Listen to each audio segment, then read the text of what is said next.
இருக்கிறார்கள். அவர் ஆண்டு நம்மளை சுகத்தோடு பார்த்து சொல்லியிருக்கிறார், பாதுகாத்து வந்து கொண்டிருக்கிறார். எத்தனையோ தேவண்ட பிள்ளைகள் என்று சொல்கிறவர்கள் கூட இன்றைக்கு அதாவது பலவிதமான பிரச்சனைகளிலும் பலவிதமான போராட்டங்களை செய்தால் சிக்கி தவித்துக் கொண்டிருக்கிறார்கள். ஆண்டவர் உங்களுக்கு நமக்கு பாராட்டி இருக்கிறார். அது நம்மளால் உண்டானதல்ல, தேவனுடைய சுத்த கிருபை. ஹல்லேலூயா, பிரைஸ் தி லார்ட். இந்த மாதத்தில் நான் ஆண்டவருடைய சமூகத்திலே விண்ணப்பம் பண்ணின பொழுது, ஆண்டவரே என்ன வார்த்தைகளை நான் பிள்ளைங்களுக்கு கொடுக்க வேண்டும் என்று சொல்லி ஆண்டவருடைய சமூகத்தில் விண்ணப்பம் பண்ணின பொழுது, ஆண்டவர் சில காரியங்களை என்னோடு கூட பேசினார். 2 நாளாகமத்தின் புஸ்தகத்தில் இருந்து அந்த பகுதி ஆண்டவர் எனக்கு வெளிப்படுத்தி கொடுத்து 2 நாளாகமத்தின் புஸ்தகத்திலே தேவனுடைய வார்த்தையை என்னோடு கூட பேசினார். அது என்னுடைய வாழ்க்கைக்கு ரொம்பவும் பிரயோஜனமுள்ளதாக இருந்தது. அந்த வார்த்தை உங்களுடைய ஆவிக்குரிய ஜீவியத்துக்கும் மிகவும் பிரயோஜனமுள்ளதாக இருக்கும் என்று சொல்லி நான் விசுவாசிக்கிறேன். இந்த புதிய மாதத்திலே இந்த 7 மாதங்கள் அவருடைய கனிமனை போல பாதுகாத்திருக்கிறார்.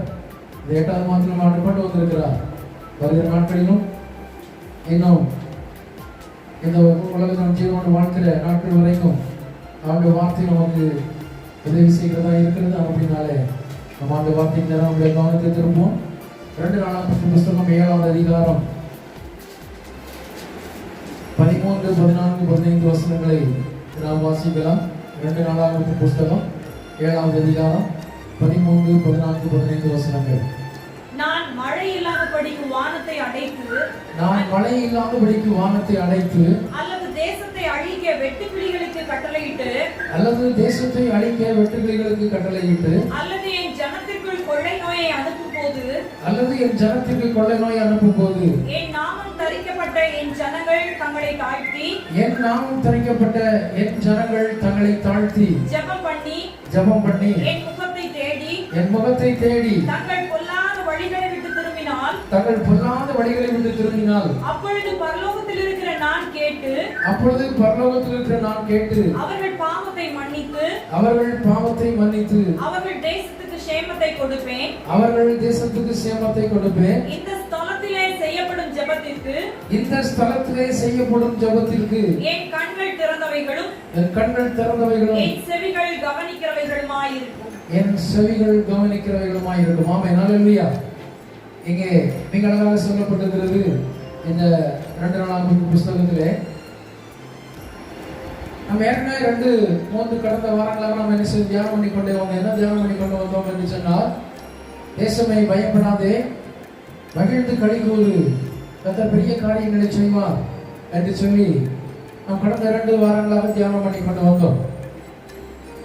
இந்த மாதத்தில் ஆண்டவர் கொடுக்கிற வார்த்தை என்னவென்று சொன்னால், தேசத்தை குறித்து தான் கொடுத்திருக்கிறார். தேசம் என்று சொல்லப்படும் பொழுது எழுத்தின்படியாக பார்ப்போம் என்று சொன்னால் நாம் வாழ்ந்து கொண்டிருக்கிற தேசம். நாம் ஆவிக்குரிய பிரகாரமாக பார்ப்போம் என்று சொன்னால் நீங்களும் நானுமே தேசமாய் இருக்கிறோம். அப்படித்தான் கடந்த 2 வாரங்களாக ஆண்டவர் நம்மோடு கூட பேசும் பொழுது, தேசமே பயப்படாதே, மகிழ்ந்து களிகூறு, கர்த்தர் பெரிய காரியங்களை செய்வார் என்று சொல்லி பேசிக் கொண்டிருந்தார். இன்றைக்கும் ஆண்டவர் தேசத்தை குறித்து பேசுவதற்கு காரணம் என்ன, அவசியம் என்ன என்று சொன்னால் தியானம் பண்ண போகிறோம். இங்கே சொல்லப்பட்டிருக்கிறது, தேசத்துக்கு சேமத்தை கொடுப்பேன். அதாவது தேசம் எப்படிப்பட்ட சூழ்நிலையில இருக்கிறது, தேசம் எப்படிப்பட்ட நிலைமையில இருக்கும் பொழுது அந்த தேசத்துக்கு சேமத்தை கொடுப்பார் என்று சொன்ன முதல் 13வது வசனத்தில் வாசிப்பில் என்று சொல்லப்பட்டிருக்கிறது. நான் தேசத்தின் மேலே மழை பெய்யாதபடி வானத்தை அடைத்து, நான் தேசத்தை அழிக்கும்படியாக தேசத்தில் வெட்டுக்கிளிகளை வரவிட்டு, நான் தேசத்தில் மனிதர்களை அழிக்கும்படியாக கொள்ளை நோயை அனுப்பும் பொழுது 3 விதமான காரியங்களை அங்கே ஆண்டவர் முன் வைக்கிறார். ஒன்று, மழை இல்லாதபடி வானத்தை அடைக்கின்ற பொழுது. இன்னொன்று, தேசத்தில் வெட்டுக்கிளிகளை அனுப்பும் பொழுது. இன்னொன்று, கொள்ளை நோய் காணப்படும் பொழுது. இன்றைக்கு தத்துரூபமாக இந்த 3 சம்பவங்களும் நம்முடைய தேசத்திலும் சரி, நம்முடைய வாழ்க்கையில் சரி நடைபெற்றுக் கொண்டிருக்கிறது. ஆண்டவர் இந்த அதிகாரத்தில் என்னோட பேசும் பொழுது எனக்கு ரொம்ப ஆச்சரியமாக இருந்தது. இன்னைக்கு நடக்கிற காரியங்கள் அப்படியே இந்த நாளாகமத்தின் புஸ்தகம் எழுதப்பட்டிருக்கிறது. அநேக பகுதிகளிலே, அதாவது மழை இல்லாதபடி வறுமை வறட்சி காணப்பட்டுக் கொண்டிருக்கிறது. ஒரு சில இடங்களிலே வெள்ளம் பாய்ந்து அழிவை ஏற்படுத்தி கொண்டிருக்கிறது. அது மாத்திரமல்ல, வெட்டுக்கிளிகள் நம்முடைய தேசத்திலும் ராஜஸ்தான் மாநிலத்திலும் சரி, இன்னும் குஜராத்தின் அநேக மாநிலங்களிலே, மத்திய பிரதேச மாநிலம் பல பயங்கரமான வெட்டுக்கிளிகள் என்ன செய்கிறது, காணப்பட்டுக் கொண்டிருக்கிறது.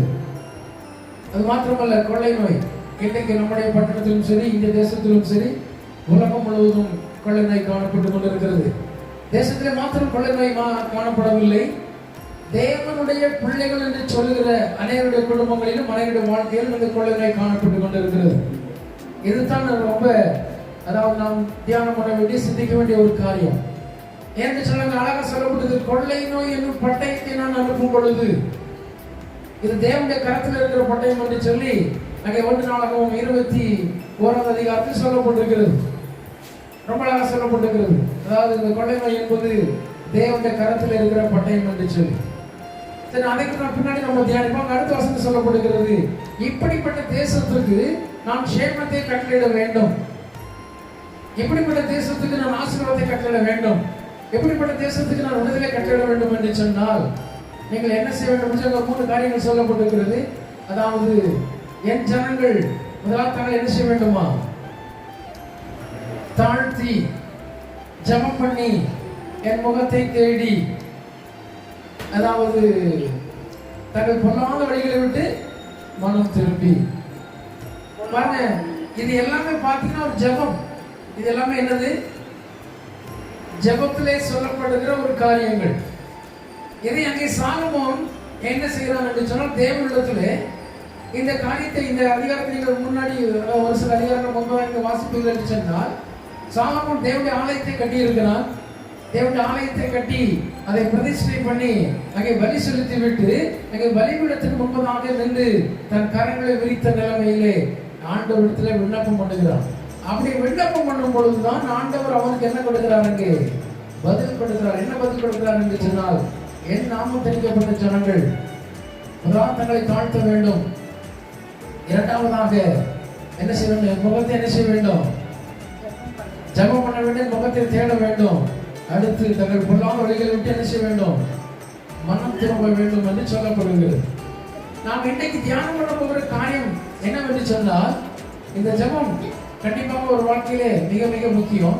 ஆனால் ஜெபத்தை ஆண்டவர் கேட்ட சூழ்நிலை இருக்கிறது அல்லவா, இதுதான் நாம் இன்றைக்கு தியானம் பண்ண போகிறோம். எந்த சூழ்நிலையிலே ஆண்டவர் ஜெபத்துக்கு பதில் கொடுத்தார்? நீங்க அந்த அதிகாரத்துல, அதாவது 7 அதிகாரமோ 5, 6 அதிகாரம் வாசிப்பீங்கன்னு சொன்னால், அது சாலமோன் விண்ணப்பம் என்ன விண்ணப்பம் பண்ணுவான்னு சொன்னால், ஆண்டவரே, என் தேசத்திலே கொள்ளை வரும் பொழுது, என் தேசத்திலே பட்டயம் வரும் பொழுது, என் தேசம் சிறையிருப்புகளே போகின்ற பொழுது, என் தேசத்தின் ஜனங்கள் பலவிதமான, அதாவது அடிமைத்தனத்துக்கே போகின்ற பொழுது, யார் இந்த ஆலயத்தை நோக்கி விண்ணப்பம் பண்ணுகிறார்களோ, யார் இந்த ஆலயத்தை நோக்கி ஜெபம் பண்ணுகிறார்களோ, அவர்களுக்கு நீ என்னத்தை கொடுக்க வேண்டும்? விடுதலை கொடுக்க வேண்டும். அப்படிதான் அந்த அதிகாரத்தில் சொல்லப்பட்டிருக்கிறது. அப்படியானால் இந்த ஜெபம் எவ்வளவு முக்கியமோ, ஜெபம் எவ்வளவு அவசியமோ, அதே போல அங்கே ஆலயமும் அவசியமா இருக்கிறது. இன்னைக்கு நம்ம இந்த ஆலயத்தை குறித்து கொஞ்சம் தியானம் பண்ண போகிறோம். இந்த சாலமோன் கட்டின தேவாலயம் எப்படிப்பட்டதா இருந்தது, அவன் எப்படி கட்டினான், இந்த ஆலயத்திலே தேவனுடைய மகிமை எப்படி வெளிப்பட்டது, இந்த ஆலயத்திலே தேவனுடைய கரம் எப்படி அங்கே அவனுக்கு, அதாவது ஒத்தரசையா இருந்தது சொன்னா என்ன செய்ய போறோம்? பார்க்க போகிறோம். 2 நாளாகமத்து புத்தகம் 3ஆவது அதிகாரம் 1-2 வசனங்களை வாசிக்கலாம். நீங்க பின்பு சாலமோன் எருசலேமிலே தன் தகப்பனாகிய தாவீதுக்கு காண்பிக்கப்பட்ட மோரியா, பின்பு சாலமோன் எருசலேமிலே தன் தகப்பனாகிய தாவீதுக்கு காண்பிக்கப்பட்ட மோரியா என்னும் மலையின் எபூசியனாகிய ஓர்னானின் பழம் என்னும் தாவீது குறித்து வைத்த ஸ்தலத்திலே கர்த்தருடைய ஆலயத்தை கட்டத் தொடங்கினார். கர்த்தருடைய ஆலயத்தை கட்டத் தொடங்கினார். போதும் பாருங்க, நாம இன்னைக்கு இதைத்தான் கொஞ்சம் தியானம் பண்ண போகிறோம். என்னவென்று சொன்னால், நீங்கள் நான் இன்னைக்கு நிறைய ஜெபம் பண்ணுகிறோம். பாருங்க, இந்த கொள்ளை நோய் ஆரம்பித்த நாட்களில் இருந்து நாம விண்ணப்பம் பண்ணி கொண்டே இருக்கிறோம். மற்றவங்க விண்ணப்பம் பண்ணுறாங்களா பண்ணல நமக்கு தெரியவில்லை, அனைவரும் பண்ணி கொண்டிருக்கிறாங்க. இப்படி தேசம் முழுவதும், பட்டணங்கள் முழுவதும், சபைகள் முழுவதும் இன்றைக்கு விண்ணப்பம் நெரிசப்பட்டு கொண்டே இருக்கிறது, ஏறெடுக்கப்பட்டு கொண்டே இருக்கிறது. ஆனால் விண்ணப்பங்கள் கேட்கப்படுகிறதா, விண்ணப்பங்களுக்கு பதில் வருகிறதா என்று சொன்னால் ஒரு கேள்விக்குறியா இருக்கிறது. இங்கே சாலமோன் விண்ணப்பம் பண்ணுகிறான். விண்ணப்பம் பண்ணி முடிப்பதற்கு உள்ளாக அவனுக்கு தேவனிடத்திலிருந்து பதில் வருகிறது. சாலமோன் விண்ணப்பம் பண்ணுகிறான். விண்ணப்பம் பண்ணி கொண்டிருக்கும் போதே இங்கே தேவனிடத்திலிருந்து பதில் வருகிறது. இதே போல பழைய ஏற்பாட்டில் இன்னொரு சம்பவம் சொல்லப்பட்டிருக்கிறது. அங்கே தானியேல் தீர்க்கதரிசனத்தில் நீங்க பார்க்கின்ற பொழுது தானியேல் விண்ணப்பம் பண்ணி கொண்டிருக்கிறான். அங்கே சொல்லப்பட்டிருக்கிறது, அந்தி பலியின் வேளையிலே அவன் விண்ணப்பம் பண்ணுகின்ற பொழுது அங்கே ஒரு தூதன் பறந்து வந்து அவனுக்கு என்ன செய்யறானா, தானியேலே, நீ மிகவும் பிரியமுள்ள புருஷன், நீ வேண்டிக் கொள்ள தொடங்கின பொழுது என்ன வெளிப்பட்டு விட்டது? கட்டளை வெளிப்பட்டு விட்டது. எப்படி பழைய ஏற்பாட்டு பரிசுத்தவான்கள் ஜெபம் பண்ணும் பொழுது அவர்களுக்கு பதில் வந்தது. ஜெபம் பண்ணும் பொழுது அவர்களுக்கு தேவனிடத்திலிருந்து பதில் வந்து விட்டது. ஆனா இன்னைக்கு நாம் பல நாட்கள், பல மாதங்கள், பல சூழ்நிலை ஜெபம் பண்ணி கொண்டிருக்கிறோம். ஆனா இன்னும் நம்முடைய வாழ்க்கை என்ன வரவில்லை? பதில் வரவில்லை. குடும்பத்துக்காக ஜெபம் பண்ணுகிறோம், பதில் வரவில்லை. நம்முடைய ஆசீர்வாதத்துக்காக ஜெபம் பண்ணுகிறோம், பதில் வரவில்லை. நம்முடைய சபைகளுக்காக ஜெபம் பண்ணுகிறோம், பதில் வரவில்லை. இன்னும் பலவிதமான காரியங்களுக்கு ஜெபம் பண்ணி கொண்டிருக்கிறோம், பதில் வரவில்லை. ஆனால் இங்கே சாலமோன் விண்ணப்பம் பண்ணுகிறான். விண்ணப்பம் பண்ணுகிற அடுத்த நொடியில் ஆண்டு பதிலை கொடுக்கிறார். அங்கே தானியேல் விண்ணப்பம் பண்ணுகிறார். விண்ணப்பம் பண்ணுகிற அடுத்த நொடியில் ஆண்டு பதிலை கொடுக்கிறார். அப்படியானால் அவர்கள் விண்ணப்பத்துக்கு ஆண்டவர் பதிலை கொடுப்பதற்கு காரணம் என்ன? அதைத்தான் இன்றைக்கு தியானம் பண்ண போகிறோம். இங்கே சாலமோன் எங்கே இருந்து விண்ணப்பம் பண்ணுகிறான் என்று சொன்னால், தேவனுக்காக கட்டின ஆலயத்தின் முன்பதாக நின்று என்ன செய்கிறான்? அங்கே விண்ணப்பம் பண்ணுகிறான். அப்படியானால் நீங்களும் நானும் விண்ணப்பம் பண்ணும்போது நம்முடைய விண்ணப்பம் கேட்கப்படுவதற்கு நம்மிடத்தில் ஆலயம் ரொம்ப ரொம்ப என்னது அவசியம். ஒருவேளை ஆலயம் என்று சொன்ன உடனே அனைவருக்கு நினைவுக்கு வரலாம் என்ன என்று சொன்னால் கட்டடம் என்று சொல்லி. இங்கே கட்டடத்தை குறித்து சொல்லப்படவே இல்லை. புதிய ஏற்பாட்டு பரிசுத்தவான்களுக்கு ஆண்டவர் சொல்லிவிட்டார், நான் கையினால் கட்டப்பட்ட கட்டடத்திலே வாசம் பண்ணவில்லை என்று சொல்லி. அப்படியானால் ஆண்டவர் எந்த ஆலயத்தை குறித்து அங்கே சொல்லுகிறார் என்று சொன்னால், அங்கே சொல்லப்பட்டிருக்கிறது, நீங்களே தேவன் தங்கும் ஆலயமாய் இருக்கிறீர்கள். அந்த ஆலயத்தை குறித்து தான் நாம் இன்றைக்கு என்ன செய்ய போகிறோம்? தியானம் பண்ண போகிறோம். இந்த ஆலயம் எங்கே கட்டப்பட்டது? அங்கே சாலமோன் தேவாலயத்தை கட்டும் பொழுது அங்கே சொல்லப்பட்டிருக்கிறது, அவன் மோரியா மலையின் மேலே கட்டினான். இந்த மோரியா மலை எதை குறிக்கிறது? ஆலயத்தை கட்டுவதற்கு நீங்கள் நான் முதலாவது இடத்தை தெரிந்து கொள்ள வேண்டும். எப்படி ஒரு கட்டடத்தை கட்டுவதற்கு, ஒரு உலக பிரகாரமான ஒரு ஆலயத்தை கட்டுவதற்கு இடம் எவ்வளவு முக்கியமா இருக்கிறதோ, அதுபோல தேவனுடைய ஆலயமாகி இருக்கிற நீங்கள் நானும் நம்முடைய இருதயமே ஆலயம் கட்டப்படுவதற்கு இடம் ரொம்ப ரொம்ப ரொம்ப ரொம்ப முக்கியம். அங்கே சாலமோன் சொல்லப்படுறது பாருங்க, அழகா சொல்லுகிறான். அதாவது என் ஆண்டவராகிய தேவன் என் தகப்பனுக்கு சொன்ன முன்குறித்த ஒரு இடம். உங்களுக்கும் எனக்கும் தகப்பன் யார்? உங்களுக்கும் எனக்கும் ஆதி தகப்பன் யார்? ஆபிரகாம், ஈசாக், யாக்கோபுடைய முற்பிதாக்கள் என்று வேதம் சொல்கிறது. அப்படி அந்த முற்பிதாக்கள் எங்கே இடத்தை முன்குறித்தார்கள்? ஆலயத்தை கட்டுவதற்கு. நீங்கள் நானும் தேவனுடைய ஆலயத்தை கட்டுவதற்கு அதை அவசியமான என்ன செய்ய வேண்டும் பார்க்க வேண்டும். அங்கே ஆதியாகமத்தின் புத்தகம் 22வது அதிகாரத்தை எடுத்து வைத்துக் கொள்ளுங்கள். அங்கே ஆபிரகாமுக்கு ஆண்டவர் ஒரு வார்த்தை கொடுக்கிறார். என்ன கொடுக்கிறார் என்று சொன்னால், ஆபிரகாமை பார்த்து ஆண்டவர் பேசுகிறார். ஆபிரகாமே, ஆபிரகாமே என்று கூப்பிடுகிறார். ஆபிரகாம் சொன்ன, ஆண்டவரே நான் இதோ இருக்கிறேன் என்று சொல்லுகிறார். உடனே ஆபிரகாம் ஆண்டவர் சொல்லுகிறார், ஆபிரகாமே, நான் உனக்கு கொடுத்த அந்த புத்திரனை, ஒரே ஒரு புத்திரனை, ஏக புத்திரனை நீ எனக்கு என்ன செய்ய வேண்டும்? நான் காண்பிக்கிற மோரியா தேசத்து மலையின் மேலே நான் காண்பிக்கிற இடத்தில் என்ன செய்ய வேண்டும்? பலி செலுத்த வேண்டும் என்று சொல்லுகிறார். அந்த இடத்தை நான் இங்கே சாலமோன் தெரிந்தெடுக்கிறான். அப்படியானால் நீங்களும் நானும் ஆலயமாகி இருதயமாகி ஆலயம் கட்டப்படுவதற்கு தெரிந்தெடுக்கிற இடம் எதுவாய் இருக்க வேண்டும் என்று சொன்னால், இங்கே ஆபிரகாம் தெரிந்து கொண்டான் அல்லவா, மோரியா தேசத்து மலை. இது எதை குறிக்கிறது என்று சொன்னால், உங்களை நீங்களே, அதாவது உங்களையே ஆண்டவருக்காக தகன பலியாக ஒப்பு கொடுக்கிற ஒரு தியாகமான வாழ்க்கை. உங்களுடைய இருதயமே ஆலயம் கட்டப்பட வேண்டும் என்று சொன்னால், முதலாவது உங்களுடைய ஆலயம் எங்கே கட்டப்பட வேண்டும்? தியாகத்தின் மேலே கட்டப்பட வேண்டும். ஆண்டவருக்காக தியாகம் பண்ண வேண்டும். ஆண்டவருக்காக எல்லாவற்றையும் கொடுக்க வேண்டும். இந்த ஆபிரகாம் ஆண்டவருக்காக எல்லாவற்றையும் கொடுத்தான். அவனுக்கு ஒரே ஒரு புத்திரனை ஆண்டவர் கொடுத்திருந்தார். அதுவும் அவன் 100 வருடம் காத்திருந்து ஆண்டவரத்தில் பெற்றுக்கொண்ட அந்த புத்திரனை ஆண்டவர் வந்து கேட்டார், ஆபிரகாமே அந்த புத்திரனை எனக்கு என்று பலியிடு என்று சொன்னார். ஆபிரகாம் ஒரு நிமிடம் கூட யோசிக்கவில்லை. தன் மனைவியிடத்திலே அவன் என்ன செய்யவில்லை, அதை குறித்து சம்பாஷிக்கவில்லை. அவனுக்கு ஒரே எண்ணம், ஆண்டவர் சொல்லிவிட்டார் என்ன செய்கிறேன் போகிறேன் என்று சொல்லி தன் மகனை கையோடு கூட்டிட்டு போறான். கூட்டிட்டு போய் என்ன செய்வாங்க, அந்த சம்பவம் நமக்கு எல்லாருக்குமே தெரிந்த ஒரு சம்பவம் தான்.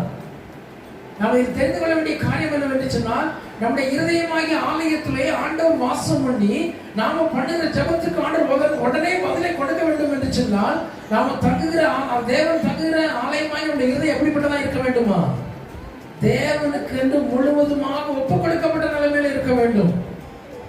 நாம இன்றைக்கு தேவனுக்கு என்று முழுவதுமாக ஒப்புக் கொடுத்திருக்கிறோமா? ஆபிரகாம் தன்னை முழுவதுமாக தேவனுக்கு என்று அர்ப்பணித்தான். ஒரே ஒரு புத்திரன், ரொம்ப செல்லமாக பெற்றெடுத்தார்கள், ரொம்ப செல்லமாக வளர்த்துக் கொண்டிருந்தார்கள். அந்த புத்திரனை ஆண்டவர் கேட்டார், எனக்கு என்று பலியிடு என்று சொல்லி. அவன் ஒரு நிமிடம் கூட என்ன செய்யவில்லை, யோசிக்கவில்லை. நேரடியாக ஆண்டு சமூகத்தில் என்ன செய்தான், கடந்து போனான். கடந்து போய் என்ன செய்தான், அங்கே தேவனுக்கு என்று பலி செலுத்தினான். ஆனா பலி செலுத்து அவன் கத்தியை எடுத்து ஓங்கும் பொழுது அவனுக்கு நிறுத்தார். எப்பா நிறுத்து, போதும். நீ அதாவது என்னை எவ்வளவாய் அன்பு கூர்ந்திருக்கான்னு, என்னிடத்துல எவ்வளவாய் அன்பு கூர்ந்திருக்கிறா என்பதை நான் என்ன செய்து அறிந்து கொண்டேன். அங்கே ஆண்டவர் எதை சோதித்தார் என்று சொன்னால், ஆபிரகாமிடத்துல இவ்வளவு நாட்கள் கழித்து நான் ஆபிரகாம் ஒரு குமாரனை கொடுத்திருக்கிறேன், இவன் என்னை காட்டிலும் அதிகமாக குமாரனை நேசிக்கிறானோ. இன்னைக்கு நம்முடைய கரத்தில் ஆண்டவர் அநேக காரியங்களை கொடுத்திருக்கிறார். பிசினஸ் கொடுத்திருக்கிறார், குடும்பம் கொடுத்திருக்கிறார், பிள்ளைகள் கொடுத்திருக்கிறார், பலவிதமான காரியங்களை கொடுத்திருக்கிறார். நாம எல்லா காரியங்களையும் தேவனை காட்டிலும் அதிகமாக நேசிக்கிறோமா? ஆண்டவர் பாருங்க, அங்கே அதாவது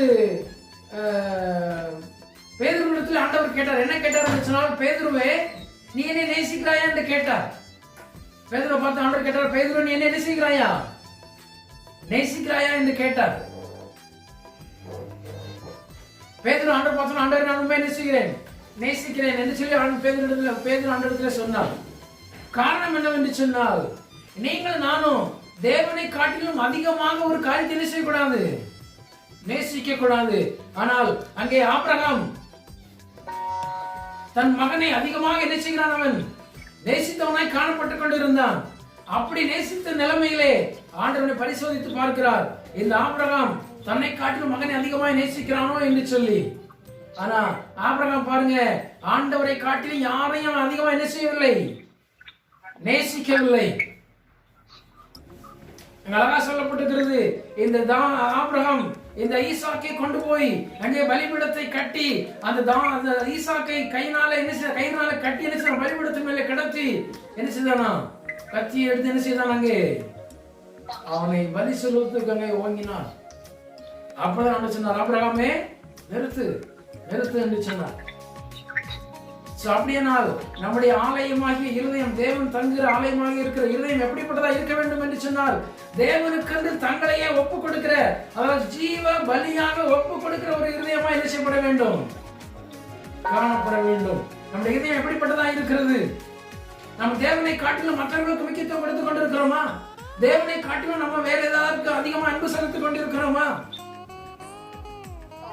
அப்படிப்பட்ட நிலைமையிலே உங்களுடைய இருதயம் இருக்கும் என்று சொன்னால், உங்களுடைய ஆலயத்தில் ஆண்டவர் வாசம் பண்ண முடியாது. அப்படிப்பட்ட நிலைமையிலே உங்களுடைய இருதயம் இருக்கும் என்று சொன்னால், அப்படிப்பட்ட இருதயத்தில் இருந்து எழும்புகிற ஜெபத்துக்கு தேவன் பதிலை கொடுக்க முடியாது. அங்கே சாலமோன் மிக அழகாக இடத்தை தேர்வு செய்கிறான். மோரியா மலை தேவனுக்கென்று பலி செலுத்தப்பட்ட, தேவனுக்கென்று தியாகமாய் ஒப்புக் கொடுக்கப்பட்ட ஒரு இடம். அது மாத்திரமல்ல, அந்த இடத்தை யார் தெரிந்து கொண்டார்களாம்? அவனுடைய பிதாக்கள், அவனுடைய தகப்பன் தெரிந்து கொண்ட இடம். அப்படியானால் உங்களுடைய என்னுடைய தகப்பனாகிய முற்பிதாக்கள் தெரிந்து கொண்ட இந்த மோரியா மலை குறிக்கிற இந்த தியாகத்திலே உங்களுடைய என்னுடைய இருதயமாக ஆலயம் என்ன செய்யப்பட வேண்டும், கட்டப்பட்டிருக்க வேண்டும். அப்படி கட்டப்படும் என்று சொன்னால், நம்முடைய இருதயத்திலிருந்து அதை ஏறெடுக்கிற எல்லா விண்ணப்பங்களுக்கும் ஆண்டவர் அங்கே பதிலை கொடுக்கிறவராய் இருக்கிறார். ஹல்லேலூயா. இரண்டாவதாக அந்த ஆலயம் எப்படிப்பட்ட நிலைமையில் கட்டப்பட்டிருக்கிறது என்று சொல்லி பார்ப்போம் என்று சொன்னால், அங்கே சொல்லப்பட்டிருக்கிறது 1 நாளாகமத்தின் புத்தகம் 21வது அதிகாரம் 16வது வசனத்தை வாசிங்க. தாவீது தன் கண்களை ஏறெடுத்து பூமிக்கும் வானத்திற்கும் நடுவே நிற்கிற கர்த்தருடைய தூதன் உருவின பட்டயத்தை தன் கையில் பிடித்து அதை எருசலேமின் மேல் நீட்டி இருக்க கண்டான். போதும். இங்கே பாருங்க, அழகா சொல்லப்பட்டிருக்கிறது. இங்கே தாவீது ஒரு தரிசனத்தை பார்க்கிறான். எங்கே என்று சொன்னால், அதாவது ஓர்னானின் களத்திலே தரிசனத்தை பார்க்கிறான்.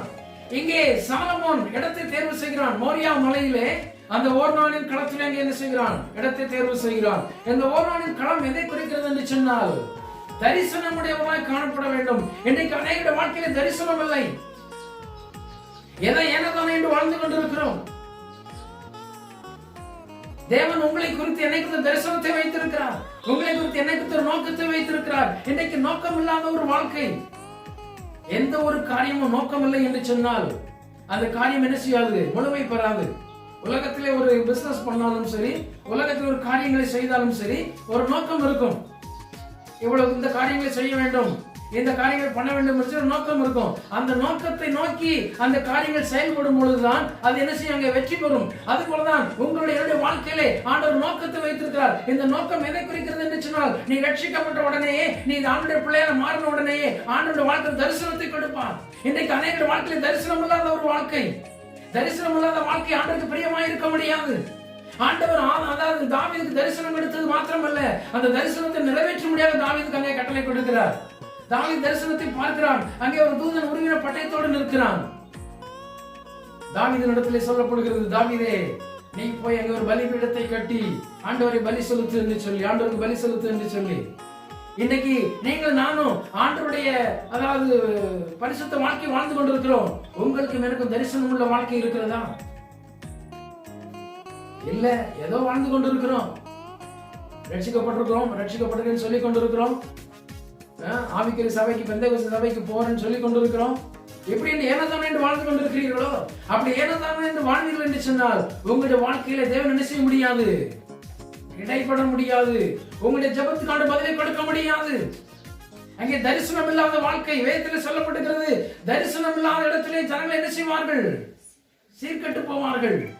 அப்படின்னா உன்னுடைய என்னுடைய வாழ்க்கையில தரிசனம் இருக்க வேண்டும். உன்னை குறித்து ஆண்டு என்ன தரிசனம், என்ன வெளிப்பாடு கொடுத்திருக்கிறார், உன்னை குறித்து ஆண்டு என்ன நோக்கத்தை வைத்திருக்கிறார். ஆபிரகாமை பார்த்து ஆண்டவர் சொன்னார், ஆபிரகாமே நீ இருக்கிற பட்டணத்திலிருந்து எழும்பி எங்கே போ, நான் உனக்கு காண்பிக்கும் தேசத்துக்கு போ, நான் அந்த தேசத்தை உனக்கு என்ன செய்வேன்? தருவேன் என்று சொல்லி வாக்கு கொடுத்தார். அந்த ஆபிரகாமுக்கு ஒரு தரிசனம் இருந்தது. நான் கானான் தேசத்தை சுதந்திரிப்பேன் என்று சொல்லி அவன் கானானை நோக்கி பிரயாணம் பண்ணினான். அருமை தேவ பிள்ளையே, உனக்கு ஒரு தரிசனம் இருக்க வேண்டும். ஆண்டவரே பரலோகத்துக்கு என்று அழைத்திருக்கிறார். நான் பரலோகத்துக்கு போய் சேர வேண்டும் என்று சொல்லி உனக்கு ஒரு தரிசனம் இருக்கும் என்று சொன்னால், என் தரிசனத்தை நோக்கி பிரயாணம் பண்ணுவதற்கு உன்னுடைய ஜீவம் உனக்கு என்ன செய்யும்? அதாவது தேவன் உனக்கு உதவி செய்வார். நீ தரிசனம் இல்லாத நிலைமையிலே இல்லை என்று சொன்னால், எல்லாரும் வாழ்கிறாங்க, நானும் வாழ்கிறேன், எல்லாரும் சர்ச்சைக்கு போறாங்க, நானும் போகிறேன், அம்மா அப்பா போறாங்க, அதனால நான் போறேன், பிள்ளைகள் போது அதனால நான் போறேன் அப்படின்னு சொல்லி நீங்கள் காணப்படுவீர்கள் என்று சொன்னால் உங்களுடைய வாழ்க்கையில தேவன் என்ன செய்ய முடியாது? அதாவது நன்மைகளை கொடுக்க முடியாது, ஆசீர்வாதத்தை கொடுக்க முடியாது. நம்முடைய ஆலயமாகிய நம்முடைய இருதயத்திலே ஆண்டவர் வாசம் பண்ண வேண்டும் என்று சொன்னால், முதலாவது நம்முடைய இருதயம் ஆண்டவருக்கு என்று தகன பலியாக ஒப்புக் கொடுக்கப்பட்டிருக்க வேண்டும். இரண்டாவது நம்முடைய வாழ்க்கையிலே ஒரு தரிசனம் உள்ள வாழ்க்கை காணப்பட வேண்டும். தேவனுக்காக நான் என்ன செய்து கொண்டிருக்கிறேன்? உங்களுக்காக, எனக்காக ஆண்டவர் கல்வாரி சிலுவையிலே பலியானார் அல்லவா? பாருங்க, இயேசு கிறிஸ்து உலகத்திலே வந்த பொழுது கூட அவர் தரிசனத்தோடு தான் வந்தார். சீசரிடத்திலே அங்கே பரிசேயர் சதுசேயரிடத்திலே சொன்னார். என்ன சொன்னார் என்று சொன்னார், நான் என் சுயமாய் வரவில்லை, என் பிதா என்னை அனுப்பி இருக்கிறார். எதற்காக என்று சொன்னால், என் பிதாவின் சித்தத்தை செய்யும்படியாக நான் வந்திருக்கிறேன் என்று சொன்னார். அப்படின்னா அவருக்கு ஒரு நோக்கம் இருந்தது. என்ன நோக்கம் என்று சொன்னால், கல்வாரி சிலுவையிலே நான் எல்லா ஜனங்களுடைய பாவத்தை சுமந்து தீர்த்து, எல்லாருடைய ஜன அக்கிரமங்களையும், எல்லாருடைய அதாவது பாவங்களை சாபங்களையும் நான் நீக்கி எல்லா ஜனங்களையும் பரலோகத்துக்கு நேராய் நான் கொண்டு போக வேண்டும் என்று சொல்லி ஆண்டவர் அவருக்கு ஒப்புக் கொடுத்தபடினாலே அந்த நோக்கத்தை நிறைவேற்றுவதற்கு வந்தார். ஆனால் பேதுரு என்ன செய்கிறான்? ஆண்டவரிடத்தில் என்ன செய்கிறான்? அங்கே ஆண்டவர் இது உமக்கு நடக்கக்கூடாது என்று சொல்லி என்ன செய்கிறான்? அங்கே ஆண்டவரிடத்தில் அவன் அங்கே சிலுவை மரணம் வேண்டாம் என்று சொல்லி அவனுக்கு தர்க்கம் பண்ணி கொண்டிருக்கின்ற பொழுது ஆண்டவர் சொன்னார் பேதுருவை பார்த்து, எனக்கு பின்னால போ சாத்தானே அப்படின்னு சொன்னார். காரணம் என்ன? அவனுக்கு ஒரு நோக்கம் இருந்தது. என்ன நோக்கம் இருந்தது? கல்வாரி சிலுவை என்பதனுடைய நோக்கம் அப்படின்னு சொல்லி ஆண்டவர் அங்கே என்ன நோக்கத்தை நிறைவேற்ற வந்தார். அருமை தேவ பிள்ளையே, உனக்கு ஆண்டவர் என்ன நோக்கத்தை கொடுத்திருக்கிறார்? சிலருக்கு ஊழியத்திலே நோக்கத்தை கொடுத்திருக்கலாம். இன்னைக்கு அநேகர் தான் தேவன் கொடுத்த நோக்கத்தை விட்டு தேவன் காண்பித்த தரிசனத்தை விட்டு வேற தரிசனத்தை நோக்கி கடந்து போய் கொண்டிருக்கிறார்கள். அப்படிப்பட்ட நிலைமை நீங்க காணப்படுங்கள் என்று சொன்னால் வேதம் சொல்கிறது, தன் ஸ்தானத்தை விட்டு அலைகிற குருவி எப்படி அலைந்து திரியுமோ அப்படியே அவனுடைய வாழ்க்கை என்ன செய்யப்பட்டு விடும், அதாவது அல்லல் பட்டு போய்விடும். அது மாத்திரமல்ல, வேதத்தில் சொல்லப்பட்டிருக்கிறது, தன் ஸ்தானத்தை விட்டு காணப்படுகிற நட்சத்திரங்கள் என்ன செய்யுமா, அழிந்து போகும். அதுபோல் ஆண்டவர் உனக்கு ஒரு ஸ்தானத்தை குறித்து வைத்திருக்கிறார், ஆண்டவர் உனக்கு ஒரு நோக்கத்தை கொடுத்திருக்கிறார், ஆண்டவர் உனக்கு ஒரு தரிசனத்தை கொடுத்திருக்கிறார். அதை விட்டு நீ அவங்க சொன்னாங்க, இவங்க சொன்னாங்க, அப்படி சொன்னாங்க, இப்படி சொன்னாங்கன்னு சொல்லி தேவனுடைய சித்தத்தை நீ மீறுவாய் என்று சொன்னால் உன்னுடைய வாழ்க்கை அந்த பரிதாபத்துக்குரியதாக மாறிவிடும். அங்கே சிம்சன் ஒரு மனிதன் இருந்தான். ஆண்டவர் அவனுக்கு ஒரு நோக்கத்தை கொடுத்திருந்தார், ஆண்டவர் அவனுக்கு ஒரு தரிசனத்தை கொடுத்திருந்தார். ஆனால் அவன் தரிசனத்தை அவன் நினைச்சு போட்டான், மறந்து விட்டான், பிசாசான மறக்கடித்து விட்டான். கடைசியில் சிம்சனுடைய நிலைமை என்ன ஆனது, அவனுடைய கண்கள் குருடாக்கப்பட்டது. அவன் ஒரு புறஜாதி ஜனங்களிடத்திலே அதாவது மடிவிக்கப்பட்டான் புறஜாதி ஜனங்களாலே. காரணம் என்ன, தரிசனம் அவமாய் போனபடினாலே. அருமை தேவ பிள்ளையே, உனக்கான தரிசனத்தை கொடுத்திருப்பார் என்று சொன்னால் எந்த சூழ்நிலையிலும் அந்த தரிசனத்தை யாரும் அவமாய் போவதுக்கு என்ன செய்யாதே, இடம் கொடுக்காதே. பணத்துக்கோ பொருளுக்கோ மதிப்புக்கோ இடம் கொடுக்காதே. ஏனென்று சொன்னால் தரிசனம் தேவன் கொடுத்தது. எங்கே, அதாவது தாவீதுக்கு ஆண்டவர் தரிசனம் கொடுத்தார். தாவீதுக்கு ஒரு எண்ணம் இருந்தது, சாலமோனுக்கு தரிசனம் கொடுத்தார், சாலமோனுக்கு ஒரு நோக்கம் இருந்தது. அது போல இந்த வார்த்தை கேட்டுக்கொள்ள அருமையான தேவ பிள்ளையே, உனக்கும் ஆண்டு தரிசனத்தை கொடுத்திருக்கிறார். ஒருவேளை இதுவரைக்கும் தரிசனம் கேட்கவில்லை என்று சொன்னால், இதுவரைக்கும் உனக்கு தரிசனம் கிடைக்கவில்லை என்று சொன்னால் நீ என்ன செய், ஆண்டவருக்கு தரிசனத்தை கேட்டு பெற்றுக்கொள். தரிசனம் இல்லாத வாழ்க்கை சீர்கெட்ட வாழ்க்கை. தரிசனம் இல்லாத வாழ்க்கை தேவனுக்கு பிரியமா இருக்க முடியாது. தரிசனம் இல்லாத வாழ்க்கையிலே தேவனுடைய நன்மை நீ காண முடியாது. Price the Lord. எங்கே ஆலயம் கட்டப்படுவதற்கு இரண்டாவது தரிசனம் மிக மிக அவசியம். தரிசனம் என்று சொல்லப்படும் பொழுது, அதாவது எழுத்தின்படி பார்ப்போம் என்று சொன்னால் அது ஒரு ஒரு ப்ளூ பிரிண்ட். அதாவது கட்டடம் கட்டுவதற்கு எப்படி அதாவது பிளான் போடுவாங்களோ அது போலதான் நம்முடைய ஆலயமாகிய இருதயமாக ஆலயம் கட்டப்படுவதற்கு தரிசனம் என்பது ஒரு திட்டம். இது ரொம்ப ரொம்ப அவசியம். தரிசனம் இதுவரைக்கும் நீ பெற்றுக்கொள்ளவில்லை என்று சொன்னால் உன்னை குறித்து ஆண்டவரே என்ன நோக்கத்துக்காக என்னை ரட்சித்தீர், என்ன நோக்கத்துக்காக என்னை பட்டணத்துக்கு கொண்டு வந்தீர், என்ன நோக்கத்துக்காக என்னை சபையிலே கொண்டு போய் இணைத்தீர், என்ன நோக்கத்துக்காக எனக்கு ஜீவனை கொடுத்திருக்கிறீர், அதை எனக்கு வெளிப்படுத்தும் என்று சொல்லி தரிசனத்தை கேட்டு ஆண்டவரிடத்தில் பெற்றுக்கொள்ளுங்கள். அப்படி பெற்றுக்கொள்ளுங்கள் என்று சொன்னால் உங்களுடைய ஆலயத்துக்குள்ளே ஆண்டவர் வாசம் பண்ணி கொண்டிருப்பார். அல்லேலூயா, பிரைஸ் தி லார்ட். அடுத்தபடியாக அங்கே சொல்லப்பட்டிருக்கிறது, இந்த 2 நாளாகமத்தின் புஸ்தகம் 3வது அதிகாரம் 3வது வசனத்தை வாசிங்க. 2 நாளாகமத்தின் புஸ்தகம் 3வது அதிகாரம் 3வது வசனம். தேவனுடைய ஆலயத்தை கட்டுகிறதற்கு சாலமோன் போட்ட அஸ்திபாரமானது முற்காலத்து அளவின்படியே 60 முழம் நீளமும் 20 முழ அகலமுமாய் இருந்தது. போதும் பாருங்க, இங்க ஒரு அருமையான ரகசியத்தை ஆண்டவர் சொல்லி வைத்திருக்கிறார். அதாவது ஆலயத்தை கட்டும் பொழுது இந்த ஆலயத்துக்கு என்ன செய்யறான், நீளம் அகலத்தை குறிக்கிறான். இது எதை குறிக்கிறது என்று சொன்னால், அங்கே சங்கீதத்தின் புஸ்தகம் 90வது சங்கீதம் 10வது வசனத்தில் சொல்லப்படுகிறது. மோசே ஒரு ஜெபத்தை என்ன ஜெபத்தை பண்ணுறான்னு சொன்னால், கர்த்தாவே, அதாவது மனிதனுடைய ஆயுசு நாட்கள் 70 வருஷம், பலத்தின் மிகுதியால் எத்தனை வருஷம், 80 வருஷம். இந்த 80 வருஷம் நீ எங்களுக்கு ஆயுசு நாட்களை கொடுத்திருக்கிறீர். அப்படியானால் உன்னிடத்திலே உள்ள இருதயமாகி ஆலயம் கட்டப்படுவதற்கு, அதாவது இடத்தை நீ தேர்வு செய்து அதுக்குரிய தரிசனம் திட்டங்களை அதாவது தீர்மானம் பண்ணி எல்லாம் முடித்ததுக்கு பிற்பாடு அந்த ஆலயத்துக்குள்ள அளவு எதை குறிக்கிறது என்று சொன்னால் உன்னுடைய ஆயுசு நாட்களை குறிக்கிறதா இருக்கிறது. அங்க பாருங்க சொல்லப்பட்டிருக்கிறது, அந்த ஆலயத்துக்கு அழகா சொல்லப்பட்டிருக்கு 60 முழம் நீளம் 20 முழம் அகலம், ரெண்டையும் சேர்த்தீங்கன்னா 80 முழம். ஒவ்வொரு முழமும் ஒவ்வொரு வருஷத்தை குறிக்கிறதா இருக்கிறது. 80 வயது ஆண்டவர் உனக்கு என்னத்தை கொடுத்திருக்கிறார், ஆயுசு நாட்களை கொடுத்திருக்கிறார். இந்த 80 வயது வரைக்கும் உன்னுடைய தேவனுடைய ஆலயம் என்ன செய்யப்பட வேண்டாங்க, நிலை நிற்க வேண்டும்.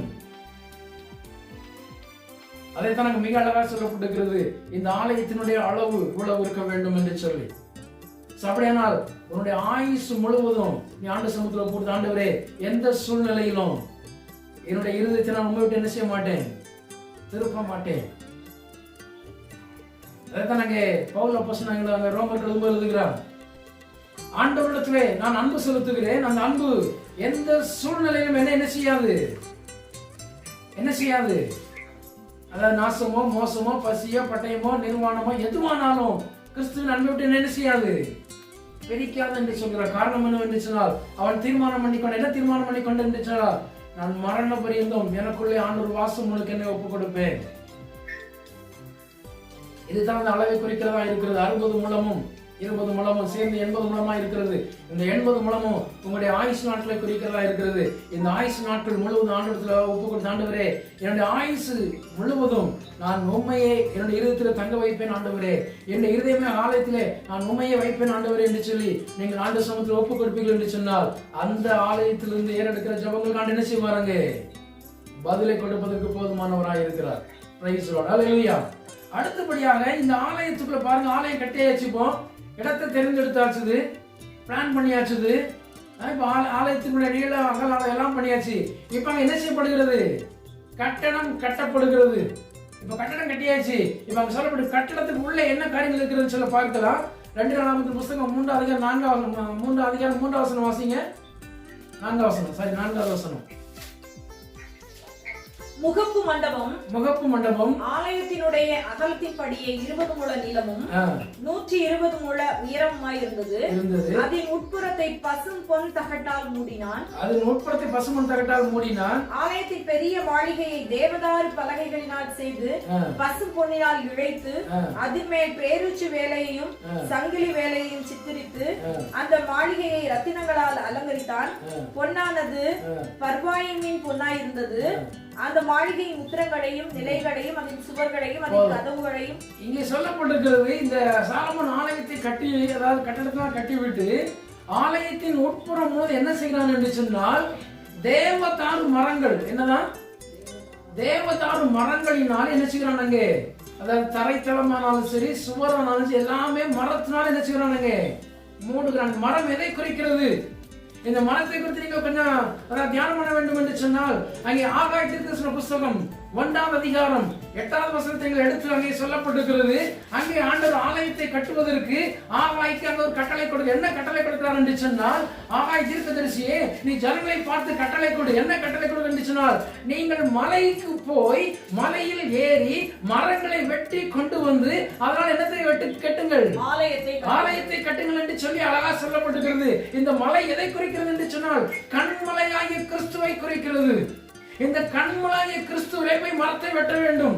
இந்த கண்மலையாகிய கிறிஸ்துவில என்ன மரம் இருக்கிறது? இயேசு கிறிஸ்து அங்கே சிலுவை மரத்திலே உங்களுக்காக எனக்காக பலியானார் அல்லவா? இந்த கண்மலையாகிய கிறிஸ்துவை நீங்கள் போய் அங்கே பார்த்து அங்கே என்னத்தை வெட்டி கொண்டு வர வேண்டுமா?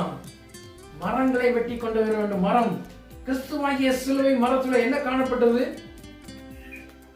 கண்மலையாகிய கிறிஸ்துவோட மரத்துல என்ன காணப்பட்டதாங்க? அங்கே சொல்லப்பட்டிருக்கிறது, தாழ்மை அவரிடத்திலே இருந்தது, அவரிடத்திலே மன்னிக்கிற சுபாவம் இருந்தது, அவரிடத்திலே அங்க பொறுமை இருந்தது. அங்கே சொல்லப்பட்டிருக்கிறது, அவர் தன்னுடைய சத்தத்தை என்ன செய்யவில்லை, எங்கேயுமே துணிக்க பண்ணவில்லை. அவர் மயிர் கத்தரிக்கிறவனுக்கு முன்பதாக சத்தமிடாது இருக்கிற ஆட்டை போல இருந்தார். இது எல்லாம் ஆண்டவருடைய குணாதிசயங்கள்.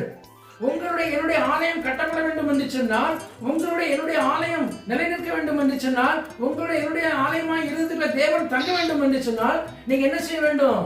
கண்மலையாகிய கிறிஸ்துவிலே போய் மரத்தை வெட்டி கொண்டு வர வேண்டும். வேற எங்கேயும் மரத்தை வெட்ட சொல்லல. எங்கதான் மரத்தை வெட்ட சொன்னாரு? மலைக்கு போ. மலை கிறிஸ்துவை குறிக்கிறது. இந்த கிறிஸ்துவிடத்துல இருக்கிற மரங்களை வெட்டி கொண்டு வா. தாழ்மை என்ற மரத்தை வெட்டி கொண்டு வா. மன்னிப்பு என்கிற மரத்தை வெட்டி கொண்டு வா. சகிப்புத்தன்மை என்கிற மரத்தை வெட்டி கொண்டு வா. இன்னும் பலவிதமான மரங்கள் அங்கே சொல்லப்பட்டிருக்கிறது. எல்லாவற்றையும் வெட்டி கொண்டு நிலத்தை கட்டு, உன் ஆலயத்தை கட்டு. இன்றைக்கு நம்முடைய ஆலயம் எப்படி கட்டப்பட்டிருக்கிறது? பெருமையினால் கட்டப்பட்டிருக்கிறதா? அகந்தையினால் கட்டப்பட்டிருக்கிறதா? வீம்பினால் கட்டப்பட்டிருக்கிறதா? விபச்சாரம் வேசித்தனங்களால் கட்டப்பட்டிருக்கிறதா? எப்படிப்பட்ட நிலைமையில கட்டப்பட்டிருக்கிறது? ஆண்டவர் அழகா சொல்லி வைத்திருக்கிறார், மலையிலே போய் வெட்டி கொண்டு வந்து என்னத்தை கட்டு, அதாவது ஆலயத்தை கட்டு என்று சொல்லி. அப்படியானால் நீங்கள் நானும், அதாவது ஆலயத்தை, நம்முடைய இருதயமே ஆலயத்தை கட்டும் பொழுது அங்கே ரொம்ப ரொம்ப அவசியம். ஆலயம் கட்டுகிற அந்த பொருட்கள் எதை வேணா வைத்து கட்டிவிட முடியாது. ஆண்டவர் ஆலயத்தை கட்ட சில பொருட்களை வைத்திருக்கிறார், இடத்தை முன்குறித்திருக்கிறார், திட்டங்களை வைத்திருக்கிறார். எல்லாவற்றையுமே ஆண்டவரத்திலிருந்து பெற்றுக்கொண்டு நாம் அந்த ஆலயத்தை கட்டுவோமே, ஆனால் மாத்திரமே நம்முடைய ஆலயத்துக்குள்ளே ஆண்டவர் வாசம் பண்ண முடியும். இன்னைக்கு உங்களுடைய உள்ளத்துல ஒரு கேள்வி கேட்டு பாருங்க, என்னுடைய இதயமே ஆலயம் எப்படி கட்டப்பட்டிருக்கிறது? தாழ்மை என்ற மரத்தினால் கட்டப்பட்டிருக்கிறதா? மன்னிப்பு என்கிற மரத்தினால் கட்டப்பட்டிருக்கிறதா? ஆண்டவர் அங்கே எல்லாவற்றையும் வெளிப்படுத்தி காண்பித்தார். இயேசு கிறிஸ்து உலகத்தில் ஜீவித்த நாட்களிலே தன்னுடைய சுபாவங்களை எல்லாவற்றையும் வெளிப்படுத்தி காண்பித்தார். எங்கேயுமே ஆண்டவர் கோபத்தை வெளிப்படுத்தவில்லை. 2 முறை ஆண்டவர் கோபத்தை வெளிப்படுத்தினார். அந்த கோபம் எதற்கு வெளிப்படுத்தினார் என்று சொன்னால் தேவனுடைய ஆலயத்துக்காக வெளிப்படுத்தினார், வேற எதற்கு வெளிப்படுத்தல. அங்கேயும் பாருங்க, ஆலயம் தான் முக்கியமா வருது. அவர் ஆலயத்துக்குள்ள போனார், அங்கே ஆலயம் கள்ளர் குகையா காணப்பட்டது. என் அருமை தேவ பிள்ளையே, இன்றைக்கு உன்னுடைய ஆலயம் கள்ளர் குகையா காணப்படுமே ஆனால் உன்னுடைய இருதயமாக ஆலயம் தேவன் விரும்பத்தகாத நிலைமையில காணப்படும் என்று சொன்னால் அங்கே சொல்லப்பட்டிருக்கிறது, ஆண்டவர் கயிற்றினால் சவுக்கை உண்டு பண்ணினார். சவுக்கு உண்டு பண்ணி ஆண்டவர் என்ன பண்ணாரு? என்ன செய்தாங்க? ஆலயத்தை சுத்தம் பண்ணினார். இன்னைக்கு அநேக தேவனுடைய பிள்ளைகள் என்று சொல்ற அநேகருடைய வாழ்க்கையிலே அங்கே அதாவது எப்படி அன்றைக்கு தேவனாகிய இயேசு கிறிஸ்து உலகத்தில் வாழ்ந்த பொழுது இருந்த ஆலயம் கள்ளர் குகையா மாற்றப்பட்டதோ அதே போல இன்றைக்கு தேவனுடைய பிள்ளைகள் என்று சொல்லிக் கொண்டிருக்கிற அநேகருடைய இருதயங்கள் கள்ளர் குகையா காணப்பட்டுக் கொண்டிருக்கிறது. விபச்சாரம், வேசித்தனம், காம விகாரம், இன்னும் பொறாமை, எரிச்சல், இன்னும் என்னென்ன உண்டோ எல்லாமே நிறைந்து இருக்கிறது. ஆனா அப்படினால்தான் தேவன் நம்முடைய ஜெபத்தை கேட்க முடியவில்லை. ஆனப்படினால்தான் தேவனுடைய கோபாக்கினைக்கு ஏற்ற ஒரு பாத்திரமாக காணப்பட்டு கொண்டிருக்கிறோம். அங்கே சாலமோன் அழகா சொல்லப்பட்டிருக்கிறது, மரத்தினால நினைச்சுதான் அவன் தரை தளத்தையும் மரத்தினால்தான் போட்டான், சுவரையும் மரத்தினால்தான் நினைச்சுதான் அங்கே கட்டினான். அப்படியானால் நீங்களும் நானும் இந்த மரமாகி என்ன செய்ய வேண்டும்? இயேசு கிறிஸ்துவினுடைய குணாதிசயங்களை நம்மிடத்தில் என்ன செய்ய வேண்டும்? வைத்து நம்முடைய ஆலயம் கட்டப்பட்டிருக்க வேண்டும். பாருங்க, மரத்தை மாத்திரம் கட்ட வைத்து கட்டல, மரத்தை கட்டி அது மேல சொல்லப்பட்டிருக்கிறது, அவன் பசும்பொன் தகட்டால நிச்சயதானா மூடினான். இது ரொம்ப முக்கியமான ஒரு காரியம். பசும்பொன் என்பது எதை குறிக்கிறது என்று சொன்னால் தேவனுடைய வார்த்தை. அவருடைய வார்த்தை பசும் பொன்னில் எப்படி இருக்கிறது? சுத்தமா இருக்கிறது. பொன்னிலும் பசும் பொன்னிலும் மிகுந்த பசும்பொன்னில் விரும்பப்படத்தக்கதாக இருக்கிறது. யாருடைய வார்த்தை? தேவனுடைய வார்த்தை. அப்படியான மரங்களை வைத்து அதற்கு மேலாக தேவனுடைய வார்த்தை நம்முடைய இருதயத்தில் நிச்சயிக்க வேண்டும், நிறைந்திருக்க வேண்டும். அப்படிப்பட்ட இருதயமாய், அப்படிப்பட்ட ஆலயமாய் நம்முடைய அதாவது இருதயம் காணப்படுமே ஆனால் மாத்திரமே ஆண்டவர் நம்முடைய ஜெபத்துக்கு என்ன கொடுக்க முடியும்? பதில் கொடுக்க முடியும். இல்லை என்று சொன்னால் எப்படி வேணாலும் வாழ்ந்து கொள்ளலாம், எப்படி வேணாலும் இருக்கலாம் அப்படின்னு சொன்னா கண்டிப்பா ஆண்டவர் என்ன கொடுக்க முடியாது? நமக்கு பதிலை கொடுக்க முடியாது. அல்லேலூயா. இன்றைக்கு தேவனுடைய பிள்ளைகள் சொல்லிக் கொள்ளுகிறவர்கள் என்ன செய்யணும்? எப்படி வேணாலும் வாழ்ந்து கொள்ளலாம், எப்படி வேணாலும் இருக்கலாம் சொல்லி மனம் போன வாழ்ந்து கொண்டிருக்கிறார்கள். மனம் போன வாழ்க்கை வாழ்வதற்கு ஆண்டவனை அழைக்கவில்லை. ஆடம்பரமான வாழ்க்கை வாழ்வதற்கு ஆண்டவனை அழைக்கவில்லை. ஆண்டவனை எதற்கு அழைத்திருக்கிறார்? பரலோகத்துக்கு அழைத்திருக்கிறார். பரலோக வாழ்க்கையில பாடு வரும், பிரச்சனை வரும், போராட்டங்கள் வரும், நிந்தைகள் வரும், அவமானங்கள் வரும், எல்லாமே வரும். அப்படிப்பட்ட பாதையில பிரயாணிப்பதற்காகவே ஆண்டவர் உங்களையும் தெரிந்தெடுத்திருக்கிறார். அப்படினாலே அப்படிப்பட்ட பாதையில போவதற்கு நம்ம அழைக்கப்பட்டபடினாலே ஆண்டவர் சமூகத்தில், ஆண்டவரே நீர் தங்குகிற ஆலயமாக இந்த ஆலயம் கட்டப்பட்டிருக்கிறதா? நீர் தங்குகிற ஆலயமாக இந்த ஆலயம் கட்டப்பட்டிருக்கிறதா? பாருங்க, அடுத்து இன்னொரு முக்கியமான காரியம். கட்டணம் வந்து சொன்னால் அங்க என்ன இருக்கணும்? தூண் இருக்கணும். அப்பதான் கட்டடம் என்ன செய்யும்? நிற்கும். தூண் இல்லாட்டி கட்டடம் என்ன செய்யாது? நிற்காது. அப்போ உங்களுடைய என்னுடைய இருதயமாகி ஆலயமாகி கட்டடம் நிற்க வேண்டும் என்று சொன்னால் அங்கே தூணை குறித்து சொல்லப்பட்டிருக்கிறது. 3வது அதிகாரம் 14வது வசனம். அந்த தூண்களை தேவாலயத்துக்கு முன்பாக ஒன்றை வலதுபுறத்திலும் ஒன்றை இடதுபுறத்திலும் நிறுத்தி வலதுபுறமானதற்கு யாகீன் என்றும் வலதுபுறமான தூணுக்கு யாகீன் என்றும் இடதுபுறமானதற்கு போவாஸ் என்று பெயரிட்டார். இடதுபுறமான தூணுக்கு போவாஸ் என்று பெயரிட்டார். பாருங்க, 2 தூண்களை குறித்து சொல்லப்பட்டிருக்கிறது. உன்னுடைய ஆலயமாகிய இருதயத்திலே ஆண்டவர் தங்க வேண்டும் என்று சொன்னால் உன்னுடைய ஆலயம் நிற்கிறதாய் காணப்பட வேண்டும், விழுந்து கிடக்கிறதாய் காணப்படக்கூடாது. உன் ஆலயம் நிற்கிறதாய் காணப்பட வேண்டும் என்று சொன்னால் உன் ஆலயத்துக்கு தூண் இருக்க வேண்டும். அங்கே 2 பிரதானமான தூண் சொல்லப்படும். அநேக தூண்கள் இருக்கிறது, ஆனால் 2 பிரதானமான தூண்களை குறித்து சொல்லப்பட்டிருக்கிறது. ஒன்று யாகீன் என்ற தூண், இன்னொன்று போவாஸ் என்கிற தூண். இந்த 2 தூணை குறித்து நான் உங்களுக்கு சில காரியங்களை சொல்லி நான் கடந்து போக ஆசைப்படுகிறேன். அங்கே சொல்லப்பட்டிருக்கிறது என்ன என்று சொன்னால், யாகீன் யார் என்று சொன்னால், யாகீனை குறித்து நாம் பார்க்கின்ற பொழுது யாகீன் வந்து சிமியோனுடைய குமாரன். சிமியோன் யார் என்று சொன்னால் யாக்கோபுடைய குமாரன். யாக்கோபுக்கு 12 குமாரர்கள், ஒரு குமாரத்தி. இப்போ யாக்கோபை ஆண்டவர் என்ன செய்கிறார்? அதாவது பதான் ராமையில இருந்து தன்னுடைய மாமனாகிய லாபான் வீட்டிலிருந்து எங்கே கொண்டு வருகிறார்? அதாவது அவனுடைய தேசத்துக்கு ஆண்டு வர சொல்கிறார். அப்படி வரும் பொழுது இவர்கள் அங்கே அதாவது சீகேம் அப்படிங்கிற பட்டணத்துக்கு முன்பதாக என்ன செய்கிறார்கள்? அங்கே அதாவது பாளையம் இறங்கி அங்கே கூடாரம் அடித்து தங்கி இருக்கிறான். அப்படி தங்கி இருக்கின்ற பொழுது அந்த யாக்கோபினுடைய குமாரத்தியாகிய தீனாள் என்ன செய்கிறாள் என்று சொன்னால், தேசத்தின் ஜனங்களை பார்ப்பதற்காக அங்கே சீகேமுடைய பட்டணத்துக்குள்ளே கடந்து போகிறாள். அப்படி கடந்து போன பொழுது அங்கே என்ன நடந்து விட்டது? சீகேமுடைய மனிதனாகிய அந்த பட்டணத்தின் பிரபு இந்த தீனாளை என்ன செய்து விட்டான்? தீட்டுப்படுத்தி விட்டான். தீட்டுப்படுத்தின உடனே இந்த காரியங்கள் யாக்கோபுக்கு சொல்லப்படுகிறது. யாக்கோபு இந்த பிள்ளைகளுக்கு சொல்லுகிறான். இப்போ அங்கே சிமியோன் லேவி வருகிறார்கள். பாருங்க, யாக்கோபுக்கு 12 குமாரர்கள். ஆனா 12 குமாரர்கள் செய்யாத காரியம் 2 குமாரர்கள் செய்ய என்ன செய்கிறார்கள் என்று சொன்னால், இந்த அதாவது யாக்கோபுடைய குமாரத்தை தீனால் தீட்டுப்பட்டதை அறிந்த உடனே இவர்களுக்கு பயங்கர கோபம். உடனடியாக சொல்லப்படுகிறது, இவர்கள் தங்களுடைய அறைகளிலே பட்டயத்தை எடுத்துக்கொண்டு சீகே மனிதனிடத்திலே போய் அங்கே சொல்லப்பட்டிருக்கிறது, என்னுடைய சகோதரியை எவன் தீட்டுப்படுத்தினானோ அந்த பட்டணம் என்ன செய்யக்கூடாது, இருக்கக்கூடாது என்று சொல்லி அவன் என்ன செய்கிறான்? அந்த 2 பேரும் சிமியோனும் லேவியும் சேர்ந்து அந்த பட்டணத்தை சூறையாடுகிறார்கள், அழித்து போடுகிறார்கள். இந்த தூண் யாகின் என்ற தூண் அந்த சிமியோனின் வம்சத்தில் வருகிறது. அந்த சிமியோனின் குமாரன் தான் இந்த யாகின். அப்படியானால் நீங்கள் நானும் நம்முடைய வாழ்க்கையில தூணாய் நிறுத்த வேண்டிய காரியம் என்னவென்று சொன்னால், எந்த சூழ்நிலையிலும் என்னுடைய வாழ்க்கையிலே பாவம் என்கிற தீட்டு என்ன செய்யக்கூடாது, நம்முடைய இதயத்தில் வருவதற்கு இடம் கொடுக்க கூடாது, நம்முடைய வாழ்க்கை வருவதற்கு இடம் கொடுக்க கூடாது. அப்படி வரும் என்று சொன்னால் அங்கே யாகின் என்ற தூண் இருக்கிறது. இந்த தூண் என்ன செய்யும் என்று சொன்னால், பட்டயத்தை எடுத்து கொண்டு போய் எது பாவம் செய்கிறதோ அந்த பாவத்தை என்ன செய்யும்? சங்கரிக்கும். அந்த பாவத்தை அது கொண்டு போடும். அங்கே சிமியோன் அங்கே தன்னுடைய குமாரனுடைய சகோதரி தீட்டுப்பட்டது நிமித்தம் அங்கே தீட்டுப்படுத்தின எல்லா சத்துக்களையும் கொண்டு போட்டான் என்று சொல்லப்பட்டிருக்கிறது. அப்படியான அருமை தேவ பிள்ளையே, என்னுடைய வாழ்க்கையிலே பாவம் தீட்டுப்படுக்க இடம் கொடுப்பாய் என்று சொன்னால், சத்துரு தீட்டுப்படுக்க இடம் கொடுப்பாய் என்று சொன்னால், உன் தூண் அங்கே விழுந்து கிடக்கிறது என்று அர்த்தம். உன் தூண் நிற்கிறது என்று சொன்னால், நீ உன்னை பாவத்துக்கு இடம் கொடுத்த சத்துருவை நீ என்ன செய்து போடுவாய்? அழித்து போடுவாய். ஆலயம் நிற்கணுமானா அந்த யாகின் என்ற தூண் ரொம்ப ரொம்ப ரொம்ப ரொம்ப அவசியம். இந்த யாகின் என்ற தூண் தான் உனக்கு எதிராய் சத்துரு வரும் பொழுது, உனக்கு எதிராய் பாவம் வரும் பொழுது, உன்னுடைய வாழ்க்கையை தீட்டுப்படுத்தும் பொழுது, இந்த யாகின் என்ற தூண் இருக்கின்ற பொழுது அது உன்னை பாதுகாக்கும். அது உன்னை சத்துருவினால் உன்னை விடுவிக்கும். உன்னுடைய சத்துருவை எல்லாம் அழித்து கொண்டு போகும். ஆனவர்கள் தான் சொல்லப்படுகிறது. இந்த வார்த்தை ஏன் அன்று எழுதி வைத்திருக்கிறார்? அங்க சும்மா எழுதி வைக்கிற யாகின் என்று ஏன் பெயர் கொடுத்தார்? அங்கே இஸ்ரவேல் கோத்திரத்தில் அநேகர் உண்டு, பெரிய பெரிய கனவான்கள் உண்டு. ஆனா அவர்களெல்லாம் பெயர் கொடுக்கவில்லை, யாகின் என்ற பெயர் கொடுக்கவில்லை. யாகின் என்று சொன்னால் சத்துருவை, பாவத்தை, தீட்டுப்பட்ட அனுபவத்தை தீர்க்கிற ஒரு அனுபவம். இந்த வாழ்க்கையிலே இந்த தூணோட வாழ்க்கையில மிக மிக அவசியமா இருக்கிறது. இந்த தூணோட வாழ்க்கையில் இருக்கிறதா? உன்னுடைய வாழ்க்கையை பாவம் பிரவேசித்த உடனே